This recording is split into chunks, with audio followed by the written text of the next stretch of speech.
Right, it's the question we've all been asking ourselves. Should Eve eat the apple? Should she do it?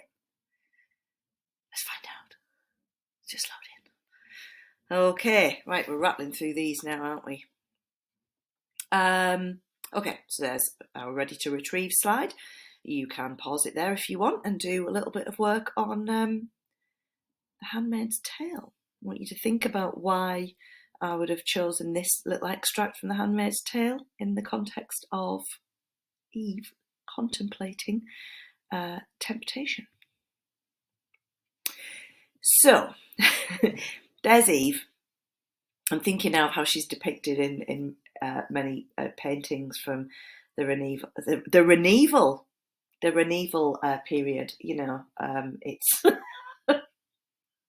the Renaissance period, the medieval period onwards. Naked, often with a serpent coiled around her, often a lamb, a monkey, and a parrot looking on. And she's looking at the tree and she says, "Great are thy virtues, doubtless best of fruits." I often do that when I open the fridge. I look in and go, great are your virtues, best of cheeses. Though kept from man and worthy to be admired, whose taste too long forborne at first to say, give elocution to the mute, and taught the tongue not made for speech to speak thy praise. Thy praise he also who forbids thy use, conceals not from us, naming thee the tree of knowledge. I'm in a quandary because I've seen how good the effects are on a snake, of a beast, of being eaten. And also, it's not like God's ever said, it's like kept it secret. He's literally called you the tree of knowledge. I'm sure I don't have to say this, but shall we just quickly remind ourselves that Satan is obviously lying the whole time? He has not eaten this fruit. The snake can't talk. That's Satan in the snake talking, just to clarify. Forbids us then to taste, but his forbidding commends thee more. Uh-oh. For good unknown, she is not had, or had and yet unknown, is as not had at all. In plain then, what forbids he but to know? Forbids us good, forbids us to be wise. She's like, it's a bit daft, that, isn't it? Why wouldn't God want us to have this knowledge? But if death bind us with afterbands, what profits then our inward freedom? In the day we eat of this fair fruit, our doom is, we shall die.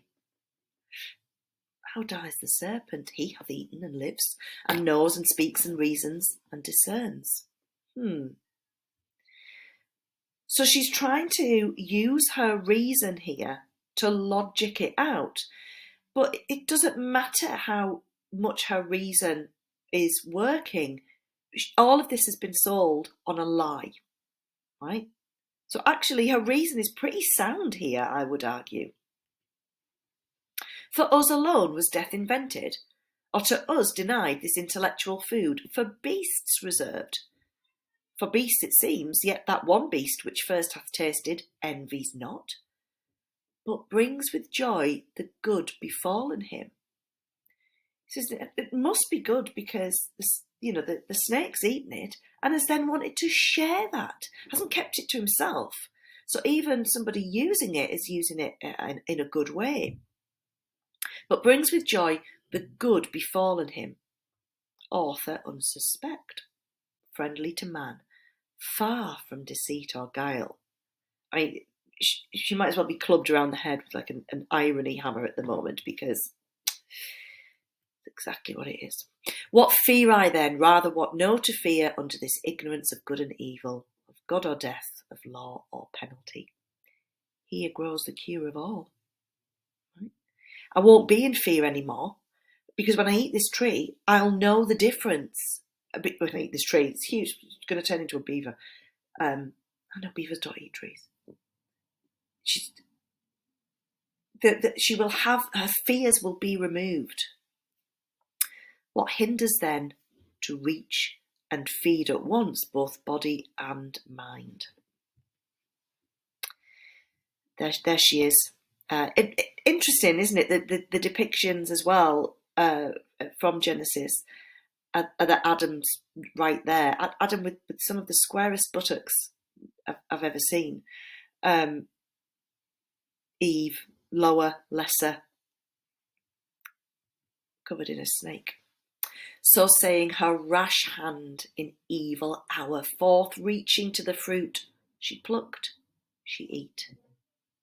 Earth felt the wound, and nature from her seat, sighing through all her works, gave signs of woe, that all was lost. So when we're talking about setting as well, when we're talking about what's going on in the world surrounding our characters and in a doll's house, we can talk here. This is that, Earth felt the wound, that personification, and nature is sighing. This is a cataclysmic act. Meanwhile, where's our snake? He slunk off. And to be honest, Eve's taking no notice of him whatsoever. She greedily, she engorged without restraint and knew not eating death. And she basically gets drunk, satiate at length, and heightened as with wine, jocund and jocund and boon to herself, she pleasingly began. Oh, what's happened there? Oh, okay. So a little bit of intertextuality here. We're going to talk very quickly. Again, this isn't something that is going to go into your exam answers. But the more we know about literature and the canon and the world of literature, the more our understanding of all of our texts is enhanced. So the Wife of Bath is a fictional character from Chaucer's The Canterbury Tales.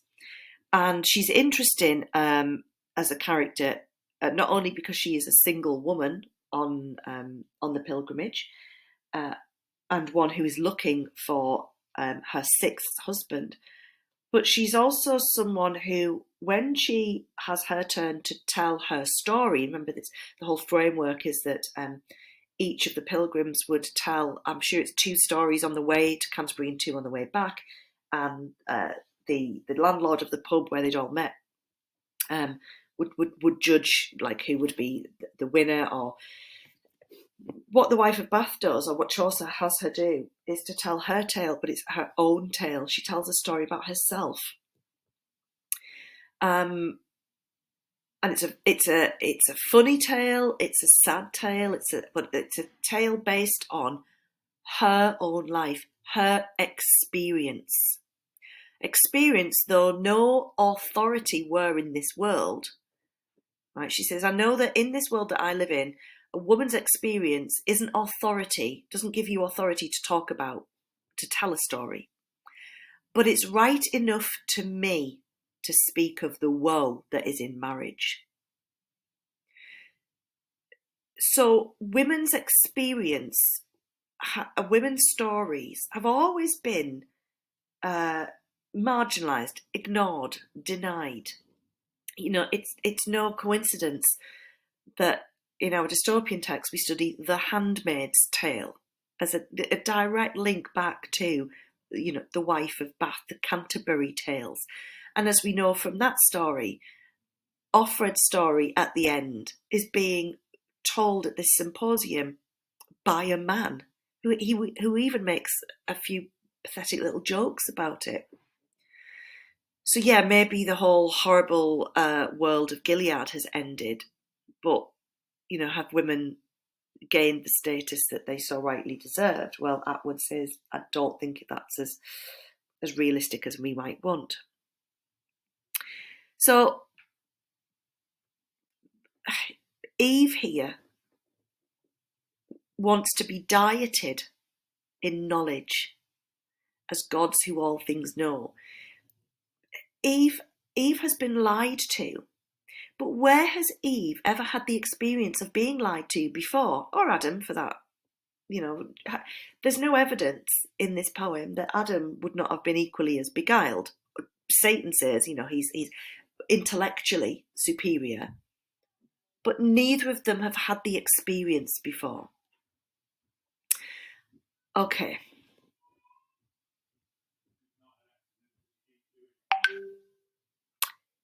Experience next to the IO best guide, not following thee, I had remained in ignorance. So all she can do is trust her own experiences, but they've been invalidated by the fact that she's been cosseted in Eden and has basically had no experiences. Thou openest wisdom's way, and givest access, though secret she retire. And I perhaps am secret. I love this idea. Maybe he hasn't seen me. Maybe God hasn't seen what I've done. Heaven is high and remote to see, from thence distinct each thing on earth. Maybe he's been busy, and other care perhaps may have diverted from continual watch, our great forbidder. Safe with all his spies about him. Okay. Maybe I've got away with it. Maybe he won't have seen. But to Adam, in what sort shall I appear? Shall I to him make known as yet my change, and give him to partake full happiness with me? Or rather not. But keep the odds of knowledge in my power without co-partner. That little, or rather not, I can hear Duffy there in The World's Wife. Completely hear Duffy. So, to add what wants or what is lacking in female sex, the more to draw his love and render me more equal, and perhaps a thing not undesirable, sometime superior. For inferior who is free? Now, I think that's incredibly empowering. I don't think Milton meant it to come across like that. I think Milton is presenting this as very much, this is Eve being deceptive. This is Eve deliberately thinking about how she can perhaps have more power than Adam. But I think modern readers can't help but maybe agree with Eve a bit there and think, oh gosh, she had the chance here to have to be more equal. It's easy here to draw to go straight across to the closing of A Doll's House with Nora and Torvald, and Nora realizing that their marriage. I don't think she's ever thought their marriage was one of equality. I'm not saying that, but her realization that the love that he has professed to have for her can't be real because it's not based on her as a real person. So why does she decide not to do that? Why does she decide that she's going to tell Adam what she's done? Because she's still thinking she might die. I shall be no more, and Adam wedded to another Eve. So again, this is quite a misogynistic stereotype, isn't it? For the woman's weak. She believes lies. The woman's tempted. The woman is then tempted to deceive her husband, and then the woman is jealous and bitter. Oh no, he'll marry someone else. Confirmed, then I resolve, Adam shall share with me in bliss or woe. So dear I love him, that with him all deaths I could endure, without him live no life. So it seems here that Adam is to be condemned to Eve's fate. But let's just think of like the contradiction that's in that straight away. If Milton is going to continually present men as being able to use logic and reason. Okay. So you might want to do a bit of further revision on the themes of morality, sin and sacrifice, and how, like I said, that compares with what's being talked about at the end of the play. Oh. Okay, go away.